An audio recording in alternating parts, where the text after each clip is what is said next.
ইমাম হয় না, দুনিয়াবি শিক্ষায় শিক্ষিত হয়ে কেউ মুয়াজ্জিন হয় না। দুনিয়াবি শিক্ষায় শিক্ষিত হয়ে বর্তমান সমাজের অবস্থা বলতেছি, দুনিয়াবি শিক্ষায় শিক্ষিত হয়ে অনেক ক্ষেত্রেই চুরি করে, অনেক ক্ষেত্রে দুই নাম্বারি করে, অনেক ক্ষেত্রে মানুষের সাথে ঠকবাজি করে। কারণ এই শিক্ষাটাই সত্য মিথ্যায় মিশ্রিত শিক্ষা। যেমন ছোট্টবেলায় আপনারা পড়ছেন, হাট্টিমা টিম টিম, তারা মাঠে পারে ডিম, তাদের খারাপ দুটো শিং। হাট্টিমা টিম টিম কে দেখছেন বলেন দিকে একজন? আমি দেখছি। দেখছেন কেউ? কথা কয় না। হাট্টিমা টিম টিম দেখছেন? হাট্টিমা টিম টিম দেখেনি নাই, তাদের খাড়া দুটো শিং, তারা মাঠে পারে ডিম। তার মানে একটা কাল্পনিক একটা ছড়া বাচ্চাদেরকে শেখানো হয়। আর আমাদের বাচ্চারা মাদ্রাসায় আলিফ বা তা সা জিম হা খা দাল, আমাদের বাচ্চারা মাদ্রাসায় পড়ে দিন শিখে, আলিফ বা তা সা থেকে শুরু করে আলিফ বা তা সা শেষ করে তারপরে আমপারা শুরু করেন আলহামদুলিল্লাহি রাব্বিল আলামিন আর রহমানির রহিম মালিক ইয়াউমিদ্দিন ইয়্যাকা না'বুদু ওয়া ইয়্যাকা নাস্তাঈন ইহদিনাস সিরাতাল মুস্তাকিম সিরাতাল লাযীনা আন'আমতা আলাইহিম غير المغضوب عليهم ولا الضالين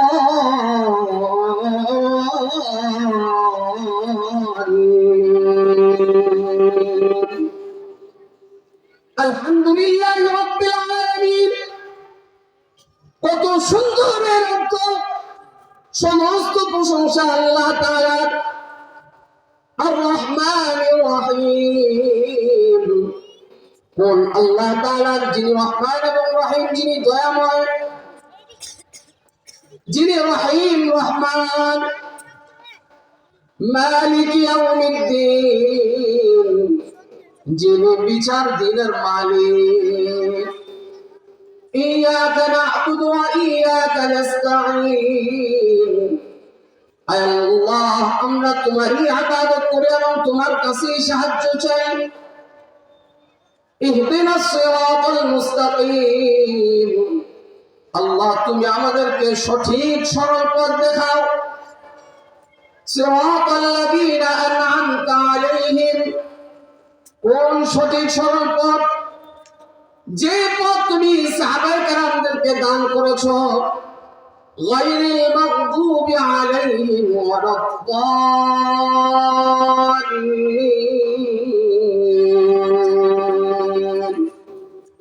ওই সমস্ত পথ না যারা গুমরাহ হয়ে গেছে, যারা পথভ্রষ্ট হয়ে গেছে, যারা অভিশপ্ত, তাদের পথ না।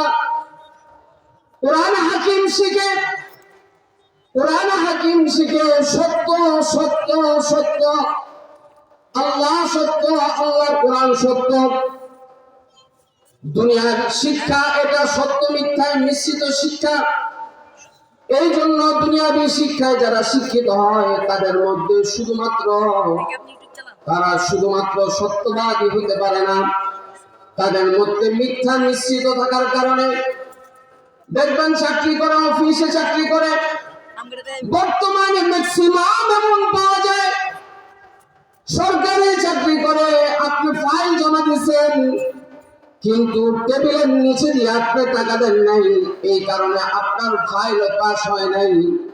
তার মানে সে ঘুষ খাওয়ার জন্য আগের থেকে প্রস্তুত। ঘুষ খাওয়া হালাল না হারাম? জোরে শুনতে চাই, হালাল না হারাম? এখন এই হারাম খাওয়াটাকে এমন মনে করছে, হালালের মতো মনে করে ফেলছে, কারণ তার মধ্যে দ্বীনি শিক্ষা নাই, কোরআনের শিক্ষা নাই। তার মধ্যে যদি দ্বীনি শিক্ষা থাকতো তাহলে সে হারামকে হারামই ভাবতো, হালালকে হালালই ভাবতো। সে হারামকে হালাল মনে করতো না, হারামকে হালাল মনে করতো না। দুনিয়ার শিক্ষা এটা বস্তু চিনায়, আর দ্বীনি শিক্ষা এটা আল্লাহ চিনায়। দ্বীনি শিক্ষা এটা রাসূল চিনায়, দ্বীনি শিক্ষা এটা ইসলাম চিনায়, দ্বীনি শিক্ষা এটা আখিরাত চিনায়। দ্বীনি শিক্ষা ছাড়া কোনো মানুষ পূর্ণাঙ্গ মানুষই হইতে পারে না। জোরে কোন ঠিক না বেঠিক? দুনিয়াবি শিক্ষা ছাড়া মানুষ মানুষ হতে পারে। কেউ দুনিয়াবি শিক্ষায় শিক্ষিত হয় নাই, শুধুমাত্র দ্বীন শিখছে আমাদের মতো। আমরা আলহামদুলিল্লাহ খুশির কারণ একদিনের জন্য আমরা স্কুলে ভাড়া দেই নাই, একদিনের জন্য আমরা স্কুলের বারান্দাও যাই নাই। কিন্তু আলহামদুলিল্লাহ সুম্মা আলহামদুলিল্লাহ সুম্মা আলহামদুলিল্লাহ, আল্লাহ পাকের বিশেষ নিয়ামত, আল্লাহ পাকের বিশেষ রহমত। আমরা স্কুলে না পড়েও আমরা সমাজের মধ্যে চলি, আমরা দুনিয়াদারি করি, আমরা আলহামদুলিল্লাহ বাংলা বলি, বাংলা ভাষা বলি, বাংলা শিখেছি। আলহামদুলিল্লাহ আমরা বাংলা লিখতে পারি, আমাদের সন্তানরা বাংলা লিখতে পারে, আমাদের সন্তানরা বাংলা বলতে পারে, আমাদের সন্তানরা ইংলিশ বলতে পারে, আমাদের সন্তানরা আরবি বলতে পারে, আমাদের সন্তানরা যোগ্য না। আলহামদুলিল্লাহ সুম্মা আলহামদুলিল্লাহ, আমাদের সন্তানকে এক পাশে দাঁড় করায় দেন। এই যে মাদ্রাসাতুল হিকমা আল ইসলামিয়ার একটা 5 এর ছাত্রকে এক পাশে দাঁড় করায় দেন, আর স্কুলের 5 এর ক্লাসের একটা ছাত্রকে দাঁড় করায় দেন। খোদার কসম করে বলতে পারি, স্কুলের যে ছেলেটা 5 পর্যন্ত পড়ছে, এই ছেলেটা বাংলা হয়তো বলতে পারবে, ইংলিশ হয়তো কোন মতে বলতে পারবে, আরবি তো বলতে পারবে না, হাদিস বলতে পারবে না, নামাজের নিয়ম নীতি বলতে পারবে না, ইসলামের রুকুন বলতে পারবে না। আর আমাদের একটা 5 এর ক্লাসের ছেলেকে দাঁড় করায় দেন, আলহামদুলিল্লাহ সে বাংলাও সুন্দর করে বলতে পারবে, লিখতে পারবে। ওই যে স্কুলের 5 এর ক্লাসের ছেলেটার আপনি বাংলা দেখেন, তার বাংলা কত অসুন্দর, আর আমার মাদ্রাসার বাংলা ছাত্রদের বাংলা দেখেন কত সুন্দর, 5 এ পড়ে কত সুন্দর লেখা। বাংলা বলতে দেন, আলহামদুলিল্লাহ বাংলা সুন্দর বলতে পারবে, ইংলিশ বলতে দেন, ইংলিশ বলতে পারবে, নামাজের নিয়ম কানুন জিজ্ঞেস করেন, নামাজের নিয়ম কানুন বলতে পারবে। শুধু তাই না, হাদিস শিখান, এক বসায় আপনাকে 40টা হাদিস মুখস্থ শোনায় দেবে। আলহামদুলিল্লাহ আমরা দুনিয়াবি শিক্ষায় শিক্ষিত না হলেও আল্লাহ তাআলা আমাদেরকে মাদ্রাসায় পড়ার তৌফিক দিয়েছেন, আমরা ঠকি নাই, আল্লাহ পাকের মেহেরবানিতে আমরা জিতছি। আস্তে কয়, জোরে কয়। মাদ্রাসায় যারা পড়তেছে ঠকছে না জিতছে? নাও আপনাকে ভাষায় মনে হয় না এরা ঠকছে। ঠকছে না জিতছে? আপনাদের আওয়াজে বলবো, ঠকছে না জিতছে? মৌলবীরা ঠকে নাই, মৌলবীরা জিতছে। একটা ভার্সিটির পড়ুয়া ছাত্র পড়ালেখা শেষ করে জুতার তলা ক্ষয় করে ফেলায়, তারপরেও চাকরি হয় না তার। ঘুষ ছাড়া বর্তমান পিয়নের চাকরি নিতে গেলেও নাকি 5-10 লাখ টাকা তার ঘুষ লাগে। আমাদের ছাত্রদের হাফেজে কোরআন হয়েছে, আমরা ভালো শিক্ষক খুঁজি, সারা বাংলাদেশের মধ্যে হাজার হাজার হাজার হাজার ছাত্র বের হচ্ছে, হাফেজে কোরআন বের হচ্ছে, তারপরে আমরা বছর শেষে ভালো হাফেজে কোরআন খুঁজি, শিক্ষকতা করার জন্য হাফেজে কোরআন খুঁজি। এত হাফেজে কোরআন বের হওয়ার পরেও তারপরেও হাফেজে কোরআন পাওয়া যায় না। কারণ কি? কারণ কোরআন এটা আল্লাহ তাআলার জাতের সাথে সম্পৃক্ত। এই কোরআন যে ধারণ করেছে, এই কোরআন যে শিখেছে, আল্লাহ তাআলার কোরআন যে শিখেছে, যে হামিলে কোরআন হামিলে ওহী, আল্লাহ তাআলা রিজিকের ব্যবস্থা, তার রিজিকের ব্যবস্থা জিম্মাদারি আল্লাহ নিজেই নিয়েছে। রিজিকের পেরেশানি নেই। আর ওই বেচারা ভার্সিটির মধ্যে পড়া শেষ করে এখন জুতার তলা ক্ষয় করে ফেলছে, চাকরি পায় না, ঘুষ ছাড়া চাকরি হয় না, চাকরি পাওয়া যায় না, চাকরি করতে পারে না। শেষ পর্যন্ত বেচারা কি করে? কিছু বাদাম কিনা, তারপরে বাদাম বিক্রি করে। অনেক ভার্সিটি পড়ুয়া পোলাপান অটো চালায়, অটো, অনেক ভার্সিটি পড়ুয়া পোলাপান সিএনজি চালায়, অনেক ভার্সিটি পড়ুয়া পোলাপান ড্রাইভারি করে। আমি ছোট করে দেখছি না, অনেক ভার্সিটি পড়ুয়া পোলাপান সে দিন মজুরের কাজ করে, অনেক ভার্সিটি পড়ুয়া পোলাপান খেতে কাজ করে। তাহলে এত উচ্চ শিক্ষায় শিক্ষিত হয়ে তার কি ফায়দা হলো? তার 10 বছর, 20 বছর, 30 বছর মেহনতের ফসল কি হইল? আর আমার এই মাদ্রাসা ছাত্ররা তারা 10 বছর, 12 বছর, 15 বছর পড়ার পরে আলহামদুলিল্লাহ পড়াশোনা শেষ করার পরে আলেম হওয়ার পরে তাদের চাকরির জন্য অপেক্ষা করতে হয় না, চাকরি তাদের জন্য অপেক্ষা করে। ইমামতি খুঁজতে হয় না, ইমামতি তাকে খুঁজে। মুফতি হওয়ার পরে সে চাকরি খুঁজতে হয় না, মুফতি সাহেবকে চাকরি খুঁজে। আলহামদুলিল্লাহ, এটা একমাত্র কোরআনের বই। দ্বীনি শিক্ষার দরকার আছে না না? দ্বীনি শিক্ষা ছাড়া কোনোদিন মানুষ হইতে পারে না। দ্বীনি শিক্ষা ছাড়া একটা মানুষ পূর্ণাঙ্গ মানুষ হতে পারে না। উদাহরণ দিলে বুঝবে, অনেক বড় শিক্ষিত হওয়ার পরও সে মানুষ না অমানুষ।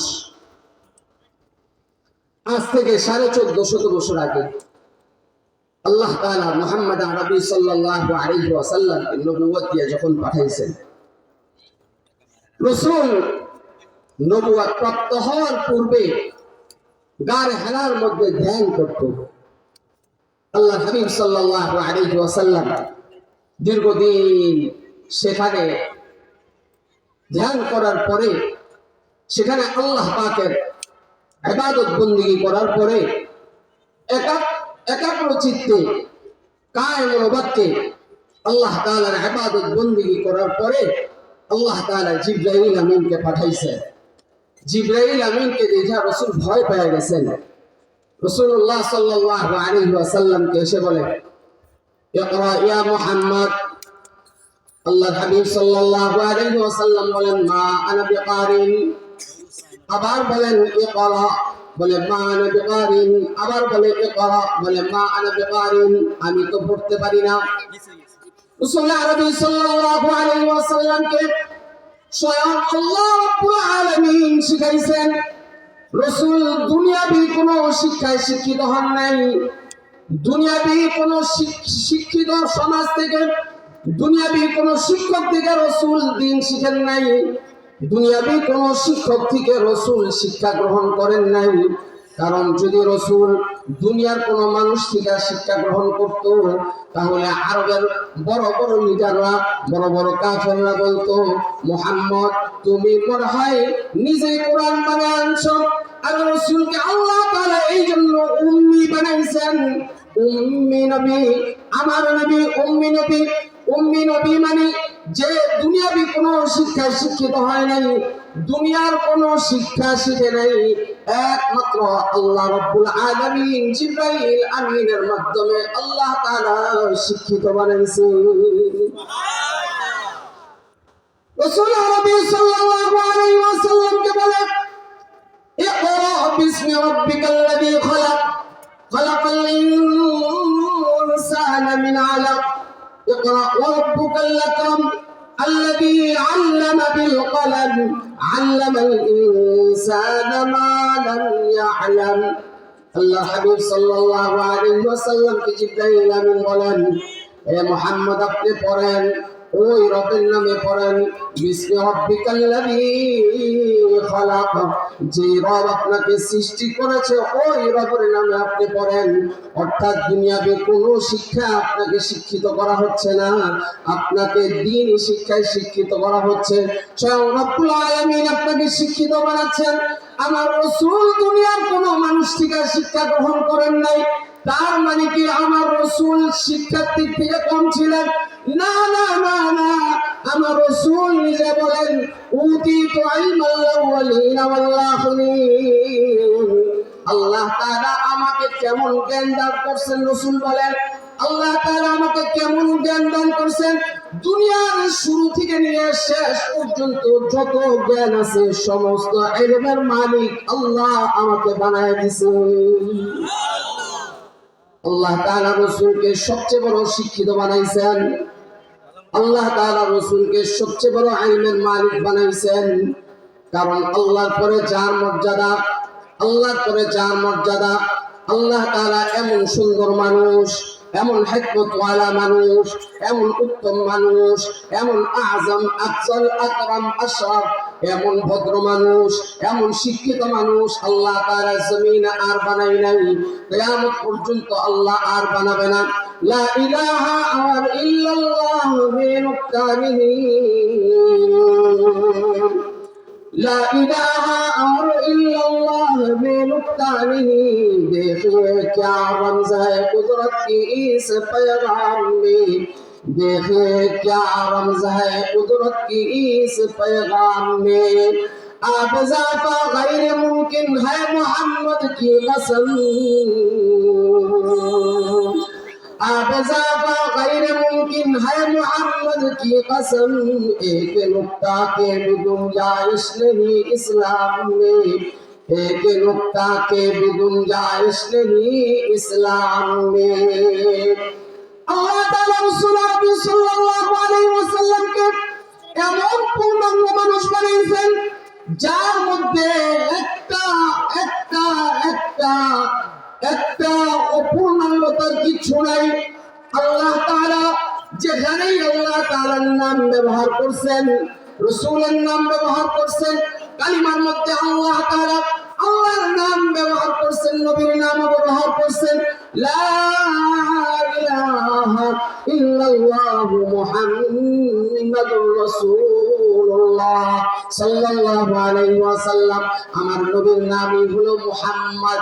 মুহাম্মদ মানে প্রশংসিত।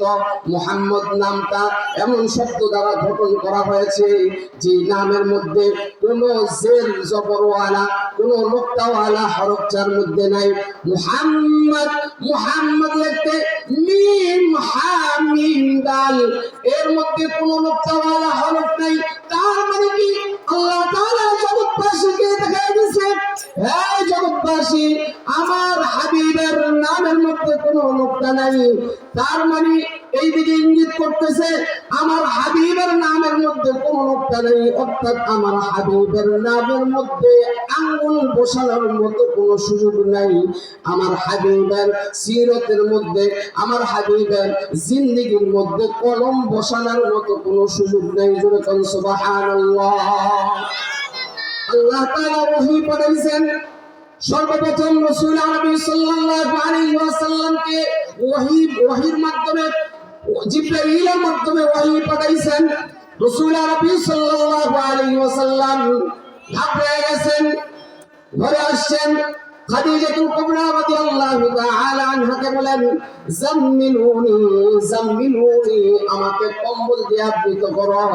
আল্লাহ তাআলা কত মায়া করে রাসূলকে রাসূল কম্বল দিয়ে ঘুমাইতেছেন। এই জন্য আল্লাহ তাআলা সূরা নাযিল করছেন, ইয়া আইয়ুহাল মুযাম্মিল, ইয়া আইয়ুহাল মুযাম্মিল قم الليل إلا قليلا نصفه أو انقص منه قليلا أو زد عليه ورتل القرآن ترتيلا। আল্লাহ তাআলা বলেন, হে কম্বলওয়ালা উঠেন, হে নবী আপনি ওঠেন। আল্লাহ হাবিব সাল্লাল্লাহু আলাইহি ওয়াসাল্লামকে তারপরে দিন প্রচারে লাগাই দিয়েছেন, দিন শিক্ষা করার জন্য লাগাই দিয়েছেন। রাসূল আরবি সাল্লাল্লাহু আলাইহি ওয়াসাল্লাম দিন প্রচার করেন, মানুষকে ডেকে ডেকে বলেন, ইয়া আইয়ুহান নাস কুলু লা ইলাহা ইল্লাল্লাহ তুফলিহুন। হে মানুষ সকল, তোমরা লা ইলাহা ইল্লাল্লাহ কালিমাতুল্লাহ পড়ো, তাহলে তোমরা সফল কাম হয়ে যাবা। আল্লাহ হাবিব সাল্লাল্লাহু আলাইহি ওয়াসাল্লাম ইসলাম প্রচার করা শুরু করলেন, দ্বীন প্রচার করা শুরু করলেন। এই দিক দিয়ে মক্কার বড় বড় কাফেররা, মক্কার বড় বড় লিডাররা, আবু জাহেল, উতবা, শাইবা, তারা রাসূলের উপর রাগান্বিত হইয়া রাসূল দ্বীন প্রচার করেন, রাসূল কোরআন প্রচার করেন। রাসূল আর কোরআন প্রচার করে তাদের কাছে ভালো লাগে না, রাসূল কোরআন প্রচার করে দেখা এই জন্য তারা বলে লা তাসমাউ লিহাদাল কোরআন ওয়ালগাউ ফীহি লাআল্লাকুম তাগলিবুন। হ্যাঁ, তোমরা কোরআন শ্রবণ করো না, তোমরা কোরআনের মধ্যে বিঘ্নতা সৃষ্টি করো। যেখানে কোরআন পড়া হবে, যেখানে কোরআন শোনা হবে, সেখানে তোমরা বিঘ্নতা সৃষ্টি করো।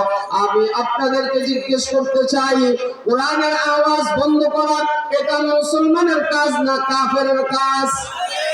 আরো জোরে শুনতে চাই, ঈমানদারের কাজ না বেঈমানের কাজ?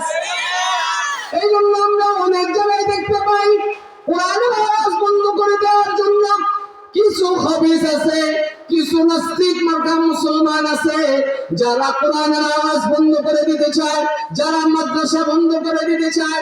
আমরা সুস্পষ্ট ভাষায় বলতে চাই, এই জমিন হলো মুসলমানের জমিন। এই জমিনের মধ্যে ইসলাম ছিল, ইসলাম আছে, ইসলাম থাকবে। মাদ্রাসা ছিল, মাদ্রাসা আছে, মাদ্রাসা থাকবে। কোন কুলাঙ্গার যদি মাদ্রাসা বন্ধ করার জন্য আসে, তাকে জিন্দা দাফন করা হবে। মাদ্রাসা এটা রাসূলের যুগ থেকে শুরু হয়েছে। কওমি মাদ্রাসা রাসূলের যুগ থেকে শুরু হয়েছে। যারা মাদ্রাসার বিরোধিতা করে, সুস্পষ্ট ভাষায় বলতে চাই, মাদ্রাসা বিরোধিতা করা কোন মুসলমানের ঈমানদারের কাজ হতে পারে না। আবু জাহেল যেমন মাদ্রাসা বন্ধ করতে চেয়েছিল, দ্বীন ইসলাম বন্ধ করতে চেয়েছিল।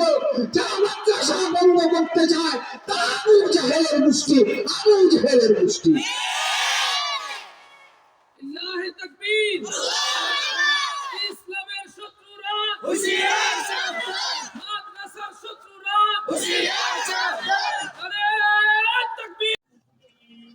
আল্লাহর হাবিব সাল্লাল্লাহু আলাইহি ওয়াসাল্লাম যখন দ্বীনের দাওয়াত দেন, তো দ্বীনের দাওয়াত শুধু প্রত্যাখ্যানই করে নাই, ইসলাম শুধু প্রত্যাখ্যানই করে নাই, কোরআন শুধু প্রত্যাখ্যানই করে নাই। কোরআন বন্ধ করার জন্য যত কলা কৌশল আছে, সমস্ত কলা কৌশল, সমস্ত অপচেষ্টা করে ব্যর্থ হয়েছে।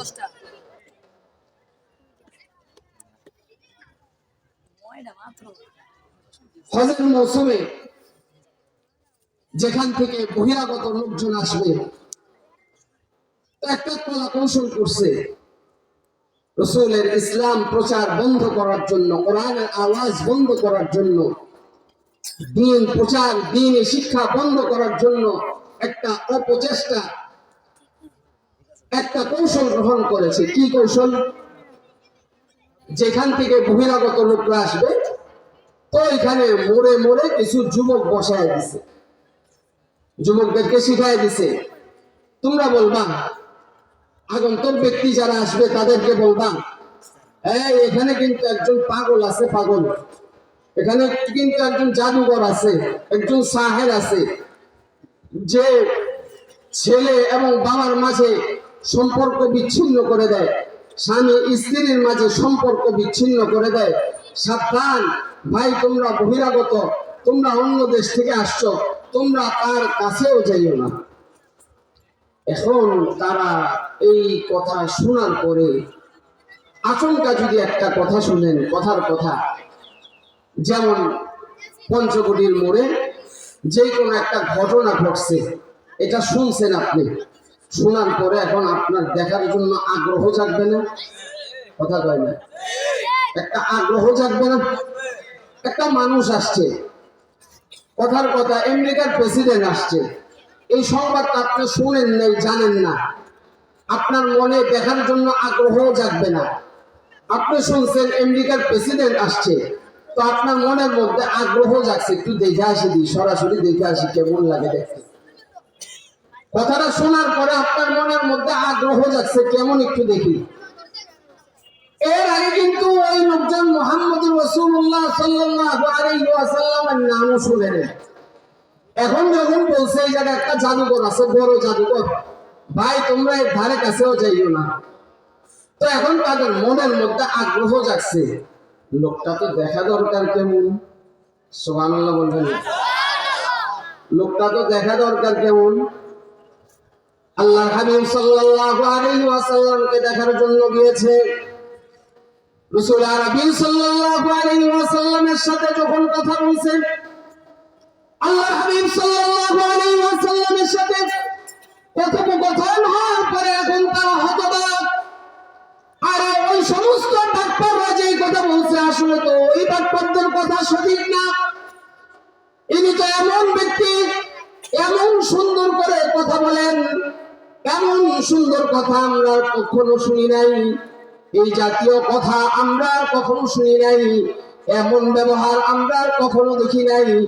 এখন তো যখন তারা মানুষদেরকে বলে তোমরা ওই ব্যক্তির কাছে যেও না, ওই জাদুকরের কাছে যেও না, যতই বলে মানুষ তত ভিড় জমায়, রাসূলের কাছে তত আসে, আল্লাহর হাবিব সাল্লাল্লাহু আলাইহি ওয়াসাল্লামের কাছে আসে, আর রাসূল ইসলামের দাওয়াত দিয়ে দেন, আর একজন করে ইসলাম ধর্ম গ্রহণ করে মুসলমান হয়ে যায়। জোরে কোন সুবহানাল্লাহ। তাদের অপকৌশল, অপচেষ্টায় তারা ব্যর্থ হয়েছে। রাসূল আরবি সাল্লাল্লাহু আলাইহি ওয়াসাল্লাম দ্বীন প্রচার করতেছেন, মানুষ দ্বীন প্রচার, মানুষ ইসলামমুখী হচ্ছে, মানুষ দ্বীনমুখী হচ্ছে, মানুষ কালিমা গ্রহণ করতেছে, মানুষ দ্বীন শিখতেছে। সাহাবায়ে কেরাম রাসূল থেকে ঈমান শিখে, ইসলাম শিখে, ঈমান আনয়ন করে তারা ইসলাম শিখতেছে, দ্বীন শিখতেছে। এই দিক দিয়ে আবু জাহেল, উতবা, শাইবা তারা পেরেশান হয়ে গেছে। হায় রে হায়, আমাদের অপকৌশল, আমাদের প্রচেষ্টা কোনোই কাজে আসলো না। তৎকালীন যুগে আবু জাহেলের মতো বড় পণ্ডিত আর কেউ ছিল না। আমার কথায় ফিরে আসতেছি, দুনিয়াবি শিক্ষায় শিক্ষিত হলে অনেক ক্ষেত্রে মানুষ হাইওয়ান হয়, জানোয়ার হয়, মানুষ কুকুর হয়, মানুষ শুয়ার হয়, বরং মানুষ কুকুর আর শুয়ারের চেয়ে আরো নাদান হয় যদি শুধু দুনিয়াবি শিক্ষায় শিক্ষিত হয়। আবু জাহেল তৎকালীন যুগে সবচেয়ে বড় শিক্ষিত ছিল, সবচেয়ে বড় শিক্ষিত ছিল। আবু জাহেলের আসল নাম ছিল আবুল হেকাম। আবুল হেকাম মানে বুদ্ধির বাপ, বুদ্ধির দীপু, যার কাছে সব বুদ্ধি ছিল, তার মানে শয়তানি বুদ্ধি। তার কাছে যত বুদ্ধি ছিল সব নষ্টামি বুদ্ধি, তার কাছে যত বুদ্ধি ছিল সব 2 নম্বরই বুদ্ধি। আমাদের সমাজে এমন কিছু মানুষ আছে মাশাআল্লাহ, দেখতে শুনতে খুব ভালো, অনেক বুদ্ধির অধিকারী, কিন্তু তার কাছে বুদ্ধি পাইবেন সব 2 নম্বরই বুদ্ধি। এই মিয়া হুজুর রেজে নিয়ে এলা, আমার আগে বলবা না।